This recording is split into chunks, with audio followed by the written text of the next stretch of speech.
Fear is the basis of the whole. Fear of the mysterious, fear of defeat, fear of death.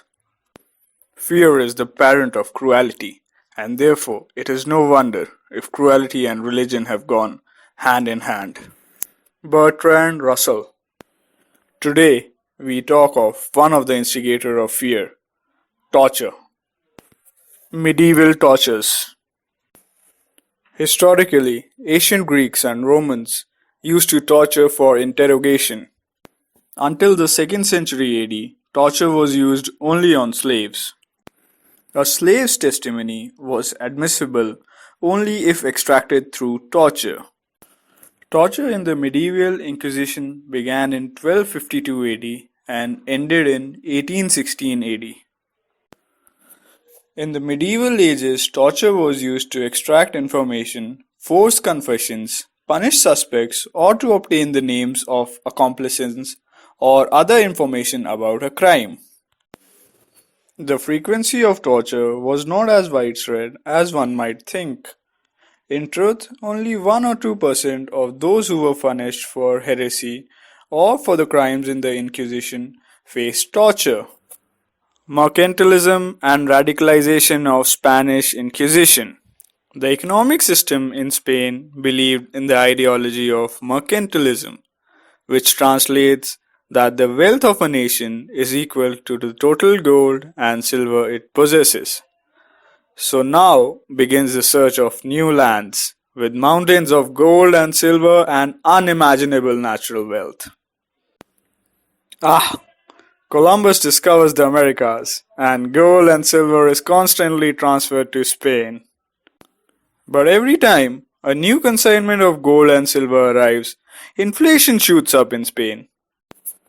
The church struggles more and more economically, thus becoming more radical towards the Inquisition process.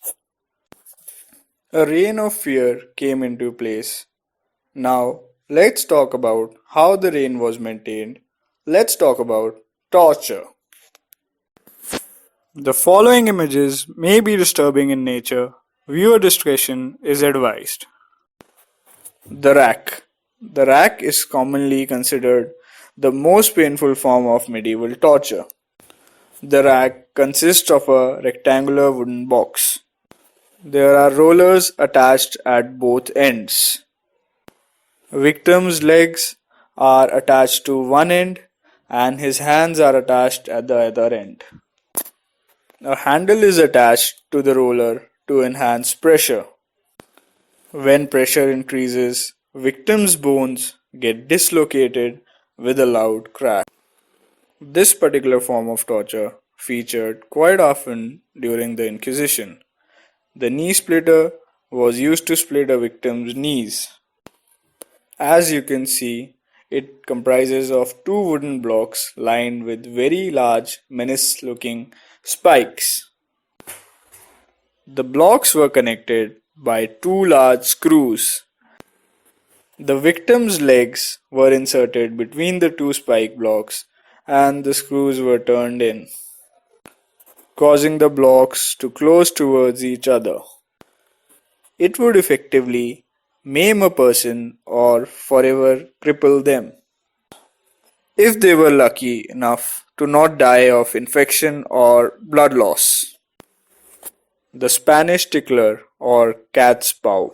It is a simple torture device consisting of long, sharp iron spikes, curved so as to resemble claws used to tear victims' skin and bones apart. The victim was tied naked, making him or her completely defenseless. Now the torture begins. Torture begins with limbs and slowly moves to the chest, back, neck, and finally to the face.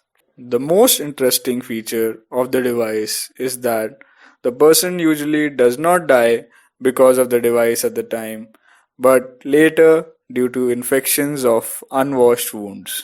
The image of torture in itself created fear in the minds of people, and people started falsely accepting their crimes to be safeguarded from torture. Some similarities of interrogation and Spanish Inquisition that still live on are as follows.